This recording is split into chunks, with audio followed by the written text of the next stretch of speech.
Nine TV Telugu digital news కి స్వాగతం. నంద్యాల జిల్లా పగడియాల మండలం ముచ్చిముర్రు గ్రామ వాసి అయిన బాలిక వాసంతి జీవితం ఇంత విషాదంగా మారటం మనసును కలిచివేస్తోంది అని అంతర్జాతీయ మానవ హక్కుల కమిషన్ రాష్ట్ర మహిళా అధ్యక్షురాలు శ్రీమతి అనిషా పాషా తెలిపారు. ఒక్క మైనర్ బాలికపై జరిగిన ఈ ఉద్ఘాంతం సమాజంలోని అందరూ కూడా సిగ్గుతో తలదించుకోవాల్సినటువంటి విషయం ఇది అన్నారు. అభం శుభం తెలియక ఆడుకుంటున్న ఒక చిన్నారిని అపహరించి ఇంతటి దురాగతానికి పాల్పడిన వారిపై ప్రభుత్వం మరియు చట్టం కఠినమైన శిక్ష విధించాలని శ్రీమతి అనిషా పాషా కోరారు. అలాగే ప్రభుత్వం స్పందించి ఇలాంటి మహిళల మీద జరిగే అరాచకాలకు కఠినమైన శిక్షను ప్రవేశపెట్టాలని కోరారు. ఎందుకంటే నేరం చేసేవాడికి ఆడవాళ్ల మీద అత్యాచారం మరియు హత్య చేయడం చాలా మామూలు విషయంగా మారిపోయాయి.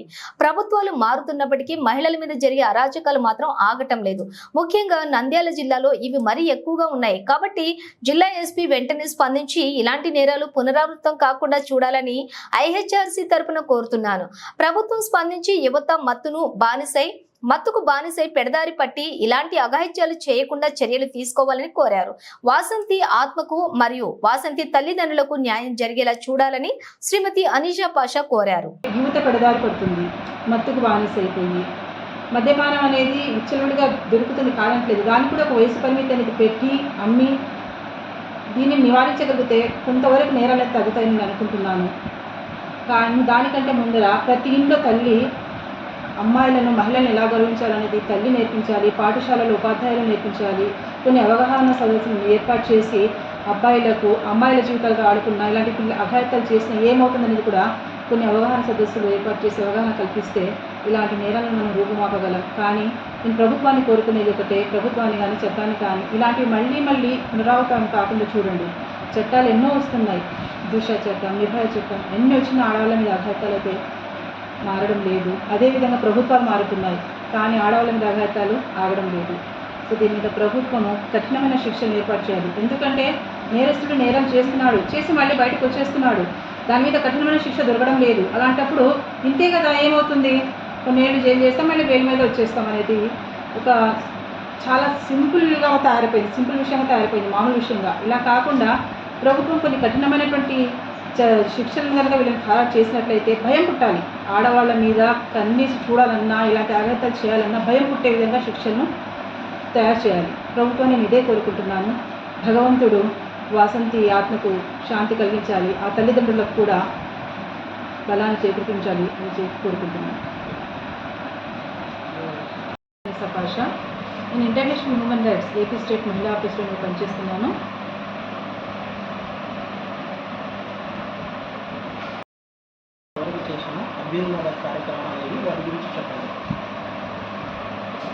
నేను మహిళల గురించి రకరకాలైనటువంటి కార్యక్రమాలు చేశాను, రకరకాలైనటువంటి సమస్యల మీద పోరాడాను. అంటే నా దగ్గరికి వరకట్న వేధింపులు కానీ, లైంగిక సమస్యల మీద కానీ రకరకాలైనటువంటి సమస్యలతో మహిళలు వస్తుంటారు. సో అవన్నీ నేను బయటికి వెల్లడించలేను కాబట్టి అవన్నీ కూడా గుప్తంగా ఉంచి దాని మీద పోరాటం సాగిస్తున్నాను. గత 10 ఏళ్లుగా నేను మహిళా సమస్యల మీద పోరాడుతున్నాను. జిల్లా స్థాయి నుంచి ఈరోజు రాష్ట్ర స్థాయి వరకు రాగలిగాను.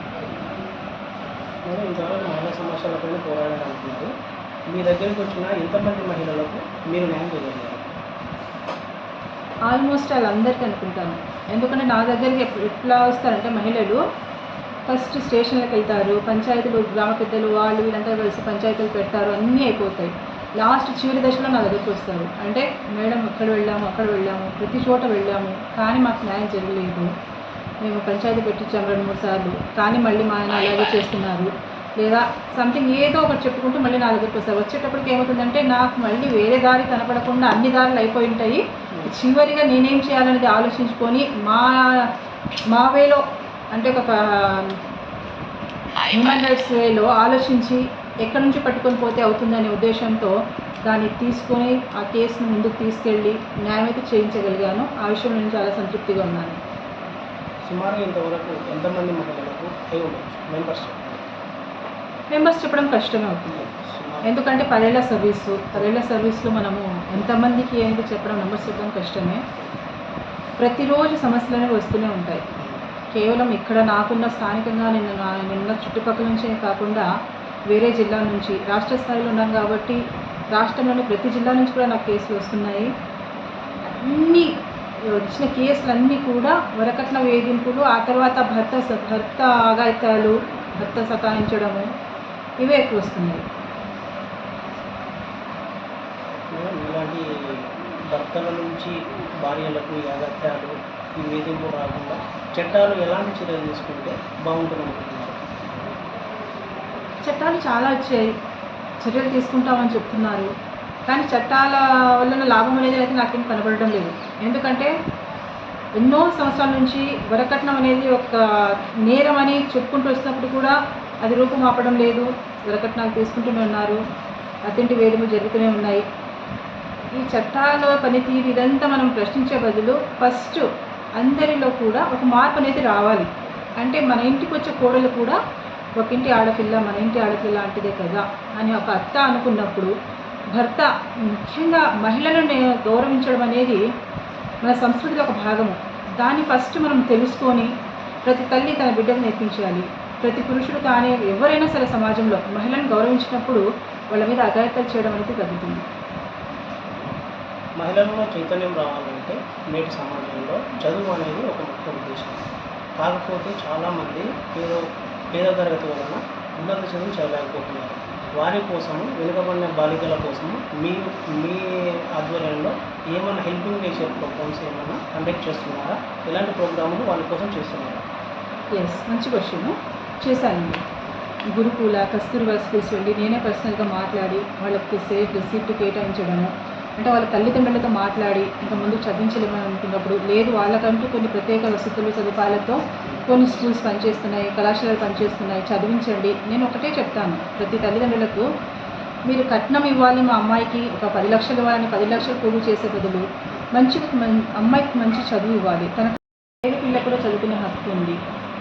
కాకపోతే తల్లిదండ్రులు సమాజంలో జరిగినటువంటి కొన్ని అఘాయిత్యాల వలన భయపడి పిల్లల్ని బయటకు పంపించి చదివించడానికి భయపడుతున్నారు. కానీ ఆడపిల్లలు ఆత్మధైర్యాన్ని నింపి తమకు ఏదైనా సమస్య వస్తే తల్లిదండ్రులతో చెప్పి చర్చించి దాని మీద పోరాటం నేర్చుకొని బయటకు వెళ్ళి చదువుకొని తమ కాళ్ళ మీద నిలబడాలని నేను కోరుకుంటాను. కాబట్టి తల్లిదండ్రులకు అదే చెప్తుంటాను, మీరు కట్నకానికి తెచ్చి మంచి భర్తను తేవగలరు. కానీ ఏదైనా అనుకుని జరిగి ఏదైనా సందర్భంలో అతను ఏదైనా చనిపోయాడు లేదా వదిలేసంటే అప్పుడు అమ్మాయి పరిస్థితి ఏంటి? కాబట్టి మీరు మంచిగా చదివండి, ఆడపిల్లల్ని చదివించి వాళ్ళ కాలంలో నిలబడేటట్టు చేయండి. రేపొద్దున ఏ సమస్య వచ్చినా మీ వరకు కూడా రాకుండా తన బతికేదో తను బ్రతకగలదు. అలాంటి ఆడపిల్లలను తయారు చేయండి అని చెప్పేసి నేను తల్లిదండ్రులకు మెసేజ్ ఇస్తూ ఉంటాను. అమ్మాయిల కోసం అయితే నేనే వెళ్ళి గురుకుల, కస్తూరిబా మోడల్ స్కూల్స్లో మాట్లాడి మీరు వదిలిపెట్టి వస్తున్నాను. మేడం, ఒక సోషల్ సంఘ సంస్కృతిగా ఓన్లీ ఈ మహిళల కోసమే పాటుపడుతుంటారా లేదా సమాజ అభివృద్ధి కోసం ఇంకా వేరే ఏమైనా సేవా కార్యక్రమాలు అలాంటివి ఏమైనా చేస్తుంటారా? చేస్తుంటే అవి ఎలాంటివి? చేస్తున్నానండి. మహిళలకు సంబంధించిన సమస్యల మీద పోరాడాలనేది నాకు చిన్నప్పటి నుంచి ఉన్న కోరిక. ఎందుకంటే చిన్నప్పటి నుంచి చూస్తూ వస్తున్న మహిళల మీద జరుగుతున్న అఘాయిత్యాలు, దాని మీద పోరాడుతున్నాము. అలా పోరాడుతున్న సమాజంలో నేను కూడా ఒక భాగం కాబట్టి సమాజంలో జరుగుతున్నటువంటి మార్పును చూస్తున్నప్పుడు రాబోయే తరంలో పిల్లలు చెడిపోతున్నారు, వాళ్ళలో మార్పును తీసుకురావాలి అంటే నైతిక విలువల గురించి వాళ్ళకి చెప్పాలి. కాబట్టి నా వంతుగా నేను ఏం చేయగలనేది ఆలోచించినప్పుడు నేను ఎంచుకున్న ఒక మార్గము ప్రతి కళాశాలకు, పాఠశాలకు వెళ్ళి అబ్బాయిలకు, అమ్మాయిలకు సపరేట్గా అవగాహన సదస్సులు నిర్వహించాను. అంటే జీవితం అంటే ఏమిటి, జీవితం విలువ ఏమిటి, ఎందుకు ఆత్మహత్య చేసుకోవడము, ఒకసారి ఫెయిల్యూర్ వచ్చిందంటే మళ్ళీ సక్సెస్ కూడా ఉంటుంది, అధైర్యపడొద్దు, అధైర్యపడకుండా పోరాడండి నేర్పించాను. ఆ తర్వాత మహిళల్ని ఎలా గౌరవించాలనేది అబ్బాయిలకు చెప్పాను. ఇలా చేస్తూనే మనమంతా ప్రకృతిలో ఒక భాగము. చెట్లు నాటడం, ఎందుకంటే పోయినసారి మనందరం చూసాము ఎండలు ఎలా విపరీతంగా పెరిగాయి. ఇప్పుడు అందరూ అనుకుంటున్నారు, ఎందుకంటే అనుభవించారు కాబట్టి లాస్ట్ ఇయర్ చెట్లు నాటుదాము, నేను ఏదో వన మహోత్సవం అది. నేను గత సంవత్సరం ఏం చేశానంటే జిల్లా వ్యాప్తంగా 10,000 మొక్కలు నాటాలని చెప్పేసి ప్రతి పాఠశాలకు, ప్రతి కళాశాలకు సొంతంగా నా ఖర్చులతో వెళ్ళి మొక్కలు నాటించి పిల్లలతో ఒక ఉద్యమంలా స్టార్ట్ చేశాను. అది పిల్లలతో నాటించి అట్ ద సేమ్ టైం వాళ్ళకి మోటివేషనల్ క్లాసెస్ ప్లస్ ప్లాంటేషన్ 2 చేశాను. మేడం, మీరు ఇంతవరకు సామాజిక సంఘ సంస్థలో గొప్పగా సేవలు చేశారు. దానికి గాను మీకు ప్రభుత్వం నుంచి ఏమన్నా గుర్తింపు వచ్చిందే అది ఎలాంటిదో మీరు మా పాఠకులకు చెప్పండి. ఇది మనం బాధపడవలసిన విషయం అండి. ఎందుకంటే సమాజ సేవ చేసే వాళ్ళకి ప్రభుత్వం గుర్తించదు. ప్రభుత్వంలో పార్టీలలో ఉండి రాజకీయాలు చేసే వాళ్ళకి గుర్తింపులు లభిస్తాయి తప్ప ఒక సమాజ సేవ చేస్తూ సమాజానికి మేలు చేయాలని కష్టపడే వాళ్ళకైతే గుర్తింపు దొరకదు. సో అది దొరికినా దొరకకపోయినా నాకు దాని గురించి నేనైతే బాధపడడం లేదు. కాకపోతే గుర్తింపు లభించిందని అనుకుంటున్నాను. ఎందుకంటే కొన్ని రాజకీయ పార్టీల నుంచి నాకు రాజకీయాలకి జాయిన్ అవ్వమని చెప్పేసి ప్రపోజల్స్ పంపించారు. సో అదొక సంతోషకరమైన విషయం. కానీ మీరు అన్నట్లుగా ఒక గుర్తింపు వస్తే నాలాంటి వాళ్ళు ఇంకా ముందుకెళ్తారు. సమాజ సేవ చేయడానికి కానీ, మహిళల మీద మహిళా సమస్యల మీద పోరాడడానికి కానీ, ఏదైనా సరే వాళ్ళకు ఒక గుర్తింపు వస్తుందంటే ఇంకా ఉత్సాహంతో ముందుకెళ్తారు. కానీ సమాజంలో మనకి ఇప్పుడు ఏం జరుగుతుందంటే అలాంటి వాళ్ళ గుర్తింపు అనేది ఉండదు. సో నేను దాని గురించి అయితే ఆలోచించడం లేదు. నా వంతుగా నేను చేసిన పని సక్సెస్ అయ్యి నా మూలంగా అందరిలో మార్పు అనేది వచ్చి మహిళలకు న్యాయం జరిగితే చాలని నేను కోరుకుంటున్నాను. ఒకవేళ మీరు చేసిన సేవలకు గవర్నమెంట్ నుంచి, ప్రభుత్వాల నుంచి అయితే ఎలాంటి సహకారం లేదు, గుర్తింపు రాలేదని. ఒకవేళ ఏ పార్టీలైనా, ఏ రాజకీయ పార్టీలైనా మీకు పిలిచి ఏదైనా గొప్ప పదవి ఇవ్వాలనుకుంటున్నాను, మీరు సోషల్ సర్వీస్ చేసుకోండి అంటే మీరు వెళ్ళగలరా? వెళ్తే ఎలాంటి పార్టీకి మీరు వెళ్ళే అవకాశాలు ఉన్నాయి? మంచి క్వశ్చన్ అండి. ఎందుకంటే ఇన్ని రోజులు నాకు సొంతంగా నేను తిరుగుతని చోట సర్వీస్ చేశాను. ఇప్పుడు ఒక రాజకీయ పార్టీలోకి వెళ్ళి ప్రభుత్వ సహాయంతో నేను మళ్ళీ సమాజ సేవ చేసే అవకాశం కల్పిస్తానంటే నేను సంతోషంగా ఒప్పుకుంటాను దానికి. ఎందుకంటే రాజకీయంతో కూడినటువంటి సేవ చేసే అవకాశం నాకు లభిస్తుంది. అప్పుడు ఇంకా మంచిగా ఉత్సాహంతో ముందుకెళ్ళి చేయగలను. కాకపోతే నేను ప్రభుత్వాన్ని కోరుకునేది ఒకటే, నాకు మహిళా విభాగంలోనే ఒక పదవి ఇవ్వాలనుకున్నా కూడా మహిళా విభాగంలోనే ఇవ్వండి. ఎందుకంటే 10 ఏళ్ల అనుభవం నాకు ఉంది. అనేక సమస్యల మీద పోరాడాను, స్టేషన్ల చుట్టూ వెళ్ళాను, కోర్టుల చుట్టూ వెళ్ళాను. ఒక నేరం జరిగింది, నేరం రుజువు చేయాలి అంటే అక్కడ ఎవరికైతే నేరం జరిగిందో వాళ్ళని తీసుకొని నేను బాధితురాలని స్టేషన్ల వరకు వెళ్ళి సిఏలు, ఎస్పీలతో కూడా మాట్లాడి కేసులు ఫైల్ చేయించి కోర్టుల వరకు తిరిగి చేశాను. అనుభవం ఉంది కాబట్టి ఒకవేళ నాకు ఏదైనా పదవి ఇవ్వాలని కోరుకుంటే మాత్రం మహిళా విభాగం నుంచి ఇవ్వమని నేను కోరుకుంటాను. ఎందుకంటే ఇంకా నేను ఓపెనింగ్ పనిచేయడానికి నాకు అవకాశం ఉంటుంది.